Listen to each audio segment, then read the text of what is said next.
Number one, your question to suggest that that is emblematic of the men and women of the Department of Homeland Security is despicable.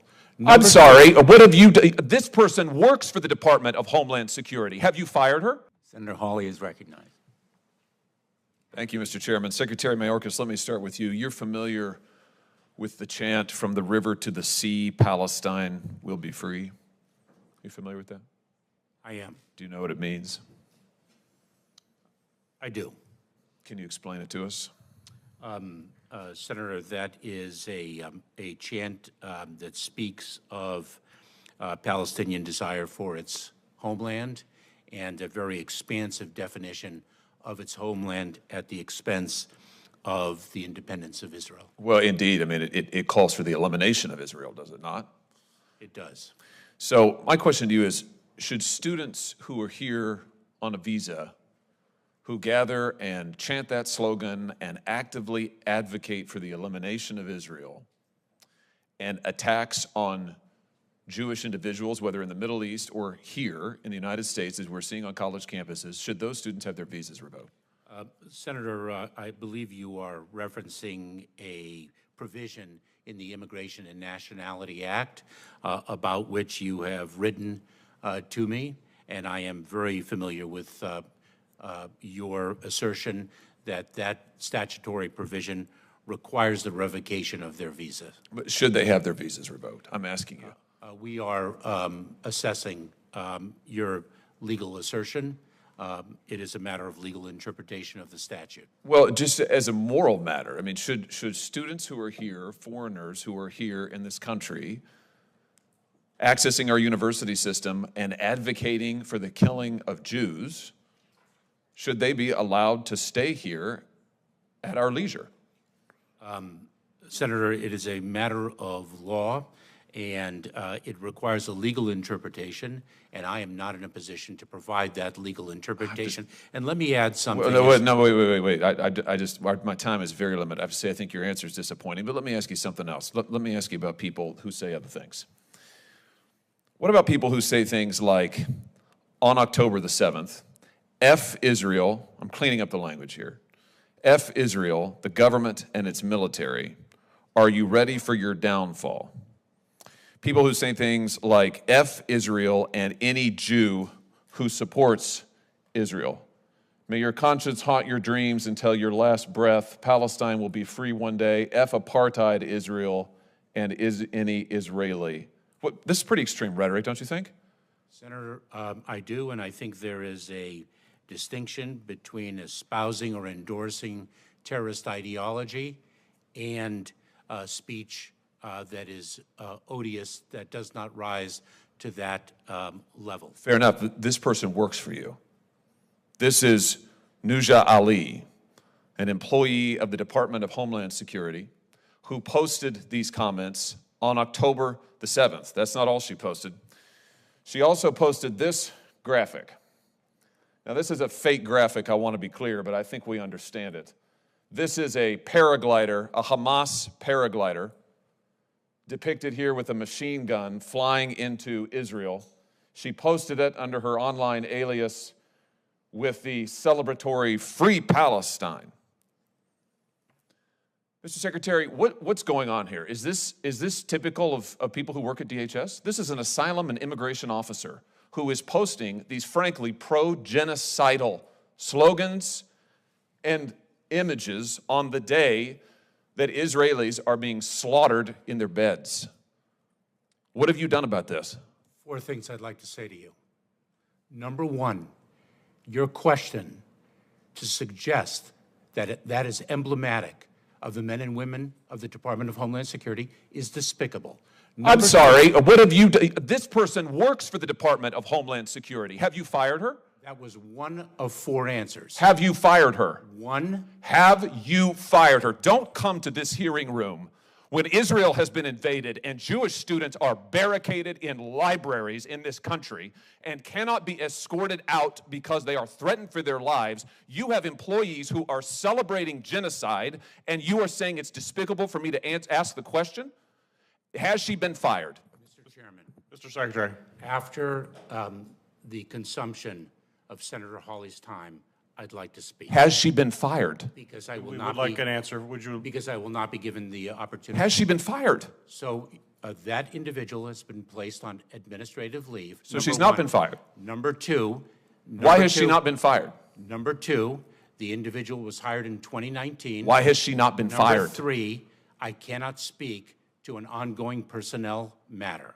Why has this person not been fired? Your answer is you can't speak to it? This isn't sufficient to fire her? I am not in a position to speak to an ongoing personnel matter. This isn't sufficient to fire her? That's what you're telling me? That is not what I'm saying. But she's still on your payroll as we sit here today. That is not what I'm saying. She's still on your payroll as we sit here today. Senator, How many cases? She was an asylum and immigration officer. How many cases did she adjudicate? Senator, I'm not in a position to speak about an ongoing personnel. I'm not asking about that. I'm asking you how many cases she adjudicated. My answer remains. Did she adjudicate any cases involving Israelis seeking asylum in this country? Same answer. Well, let me just point you to what else she posted on social media, where she drew attention to the fact that she is an immigration and asylum officer. Hashtag immigrants, hashtag asylum seekers, hashtag Palestine, hashtag refugees welcome. This is on her LinkedIn post where she has her professional affiliation posted. So I think the American people deserve to know, has she admitted, contrary to law, individuals who should not be in this country or denied Jewish refugees whose genocide she's advocating asylum that they deserve? Same answer. You're not going to tell us what this person's done? Are you conducting a review of her cases at least? Senator, as I have said over and over again, I cannot speak to an ongoing You said that you will personnel not. I matter. can't believe that you would come to this committee knowing this. You know about this. I've written to you about it. You know all about it. And you come here unwilling to answer and suggest that it is wrong of me to ask you the question. Quite frankly, Mr. Secretary, I think that your performance is despicable. And I think the fact that you are not willing to provide answers to this committee is absolutely atrocious. Mr. Chairman, may I? Like, if you'd like to have a minute to respond, you are welcome to. I would, and I'm not sure I'll limit it to 60 seconds. That's fine.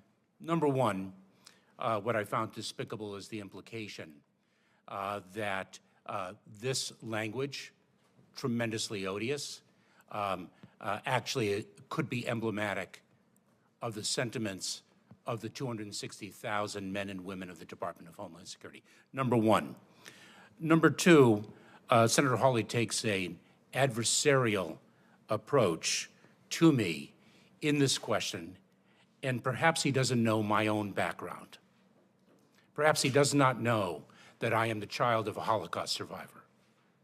Perhaps he does not know that my mother lost almost all her family at the hands of the Nazis.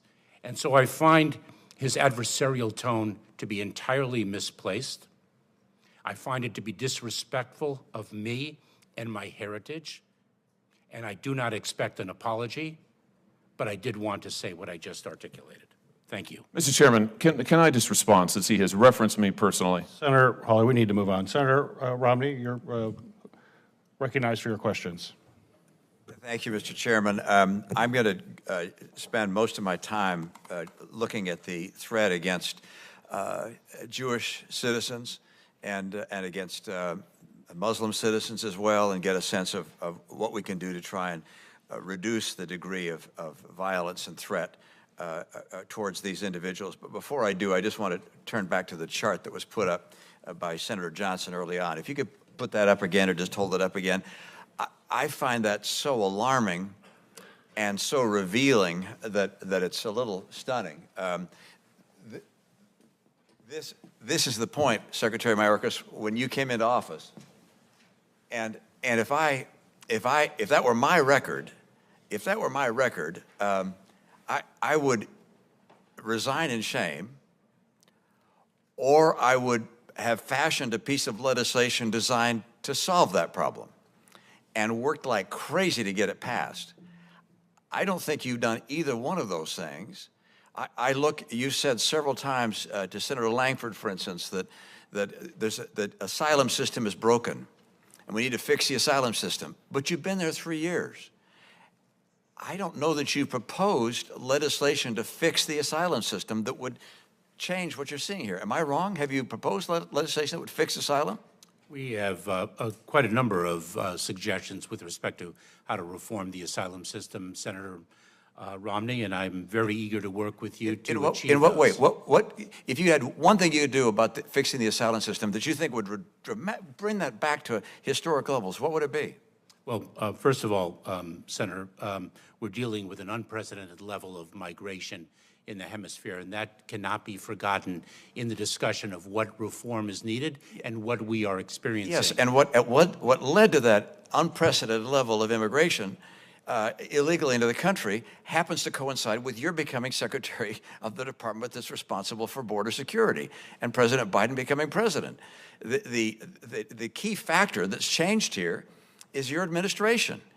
And so, again, I don't know how you can continue to come before this committee with that record without saying this is what has to be done. Now, I'm gonna turn instead to the topic which I think is most pertinent right now with regards to protecting our Jewish citizens. And I look to Commissioner Wray, Director Wray at the FBI, and ask, of the attacks of a religious nature, you said some 60% are directed towards Jews in this country. Is that right? I did, and that's before, those are estimates or statistics that are before this conflict began. Oh, so it's probably gone up since then. I would expect that, but we don't have good numbers yet because it's so fresh. But I think that the point that I was trying to make there, which I really think Americans need to understand, is how wildly disproportionate, if you could ever use a word like proportionate in something like this, that is. 2.4% of the American public, 60% of religious-based hate crimes. They're getting it from racially and ethnically motivated violent extremists, ISIS-inspired violent extremists, foreign terrorist organizations, whether they be Sunni like Al-Qaeda or ISIS, or Shia like Hezbollah. And so this is a group that has the outrageous distinction of being uniquely targeted, and they need our help. What proportion of these hate crimes has been directed towards Muslims, for instance? If 60% were towards Jews, what percent towards Muslims? I don't have that percentage, but it's obviously quite a bit smaller than 60% by definition. But. And you attribute that attack on Jews to these hate groups, I presume, these terrorist groups and hate groups that focus on Jews. Is that right? Well, yes, but they cover, of course, they cover the waterfront, and that's the point that I'm trying to make. You know, they unfortunately have the distinction of being targeted by every group. How do they communicate their directions to attack? What's their vehicle for getting that out? Certainly not in the New York Times and not on NBC. How do they get their message out? Well, social media plays a huge part of it, just like it does messaging on almost everything these days. Can you take action, or do you take action to try and eliminate, to the extent possible, or reduce the access these groups have through social media? Is there a way of doing that, or is it like, no, there's so many different dark web and other vehicles that their message gets out whether or not we try and interdict it? There are instances where foreign terrorist activity in the world of propaganda crosses into the material support to terrorism, to a foreign terrorist organization space. But now you're getting into a legal area that I'm not the expert on.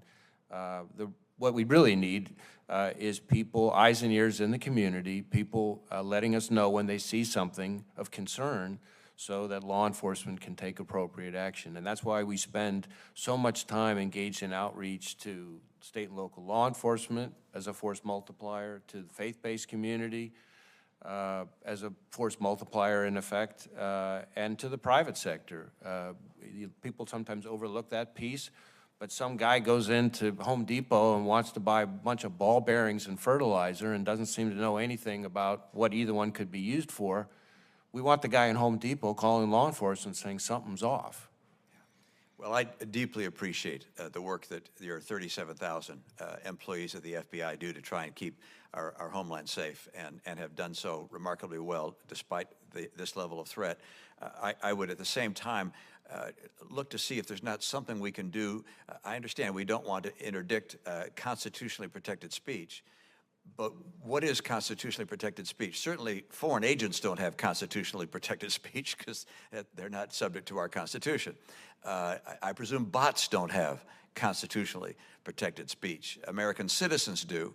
But even then, citizens offer various forms of hate. And I don't know how you make the assessment of how you reduce the communication of hate across our social media that's clearly leading to the level of attacks that are being perpetrated against people of faith, and particularly Jews. Well, there is a role for different parts of society in dealing with the issue. Where the FBI fits in is dealing with violence and threats of violence. And when it crosses into that line, it doesn't matter what you're ticked off about or who you're ticked off at. That's a line you don't get to cross in our system, and that's where the FBI kicks into action. Thank you, Director. Senator Hawley, you're ready. I am. Thank you, Mr. Chairman. Mr. Secretary, when you were last before this committee, we talked about the tens of thousands, it's actually 420,000 unaccompanied migrant children who have come across the border under your watch. We talked about the reports of the number of these children who have been lost, who have been sold into labor trafficking, into sex trafficking. Since your last appearance, the numbers have grown worse. It now approaches 100,000 children, according to public reports, 100,000 children lost by your department and the Biden administration, migrant children sold into labor trafficking and sex trafficking. Now, your Department of Homeland Security Investigations has the authority to do child exploitation investigations. How many of these kids have you gotten back? Senator, we actually have prioritized the rescue of children who have been human trafficked. Our role in the immigration process is to, with respect to unaccompanied children specifically, is to turn them over under the law within 72 hours to the Department of Health and Human Services, and that is indeed what we do. But how many of the children, nearly 100,000 children, in you've read the New York Times reports, I assume, Mr. Secretary. I have read many reports, Senator Hawley. But do you know what I'm talking about with the number of children who have been sent to operate heavy machinery, who are not being paid, who are not going to school, who are being denied food, migrant children unaccompanied, who are now in the clutches of labor traffickers? You're familiar with this, right? That is precisely why I revised our worksite enforcement. Good. How many of the kids have you gotten back then? 85,000 or more now. Lost contact with. It's been months since you were last here. How many of those children have you rescued? Can you give me a number? You are conflating issues. So you can't give me a number. You haven't rescued any of these children. You haven't gotten any of them back. You are conflating issues and what is within our remit and what is outside of it. Okay. Well, it doesn't sound to me like this is a priority, and I have to tell you, that's what your own agents tell me as well. A whistleblower from your agency of Homeland Security Investigations has come to me and has said that special agents who are working on child trafficking cases and fentanyl interdiction cases have been pulled off of their investigations and sent to the southern border. Hundreds and hundreds and hundreds of these agents at a time, taken out of the field, taken off child exploitation cases, and sent to the southern border. Here's some of what she said. She said, we're being told to shut down investigations, to go hand out sandwiches and escort migrants to the shower and sit with them while they're in the hospital, and those types of tasks. Mr. Secretary, you're taking special agents away from investigating child traffickers and child exploitation when you've lost tens of thousands of kids to traffickers, and you're sending them to make sandwiches at the border. What is going on? You are incorrect, Senator. Are there special agents from HSI at the border? Senator, we have a number of priorities. We prioritize trafficking in children. We prioritize the fight against fentanyl. We prioritize Mr. Secretary, you're not answering my question. You're not answering my question. Are there HSI special agents who are currently at the border, having been pulled away from other cases? Yes or no? Combating the fight against fentanyl, yes. How many agents are currently at the border, having been pulled off of their other cases? To fight the scourge of fentanyl, I'd be very pleased to provide you with that data. That's not what the special agent is alleging. That's not what she said. She said that they're being taken off of fentanyl interdiction, off of child exploitation cases, off of their other investigations into criminals to make sandwiches That's her quote. You're saying that this is a lie, that she's wrong? Senator, we have a number of law enforcement priorities with the resources. Is making we sandwiches have. one of them? We have, of course not, Senator. We accomplish a tremendous amount. Is she wrong? Because of the tremendous talent and dedication of our personnel, including Homeland Security investigations. Making sandwiches for illegal immigrants. Is she wrong? This is one of your agents. Is she wrong? She says that there are 600 at least special agents pulled off of other cases, sent down to the border to babysit illegal immigrants. Is she wrong? Senator, our personnel, we use our personnel to achieve the maximum law enforcement objective possible. That is what we do. And So you're I'm not going to incredibly- deny it? And I'm incredibly proud of what our people do Well, this is every news. single day. This is news. Well, I want to thank this brave whistleblower for coming forward and let the record reflect that the secretary will not deny what she has said, that hundreds of special agents are pulled off of their law enforcement duties all around the country, by the way. Her testimony to me is this happens all around the country and sent down to the border to make sandwiches for illegal immigrants. This is your administration in action. It's a total failure, Mr. Secretary. That is incorrect.